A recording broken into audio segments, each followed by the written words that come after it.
હમણાં મારા એક મિત્રએ મને મળ્યા અને મને પૂછ્યું કે મારું ઇન્વેસ્ટમેન્ટમાં અત્યારે વેલ્યુએશન ઘણી ડાઉન થઈ છે. તો મેં જાણ્યું કે એમને 6 એક મહિના પહેલા 25 લાખ રૂપિયાનું ઇન્વેસ્ટમેન્ટ કર્યું હતું મારી પાસે.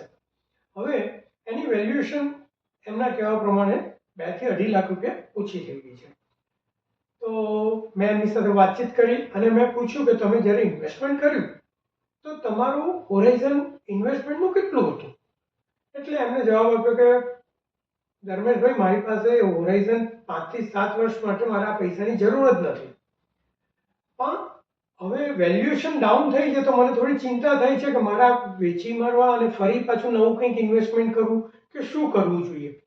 તો પછી મેં એમને બે સામે એક બીજો પ્રશ્ન કર્યો કે તમે 5 થી 7 વર્ષ માટે આ હોરાઇઝન તમારું છે જ, તો હવે સમજો કે કદાચ માર્કેટ વધી ગયું હોત અને 25 લાખના 27 કે 28 લાખ રૂપિયા થઈ ગયા હોત તો તમે શું કરત?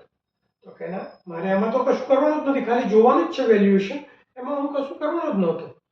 તો પછી મેં એને સામે જવાબ આપ્યો, બસ તમારે આ સ્થિતિમાં પણ તમારે ફક્ત જોવાનું જ છે.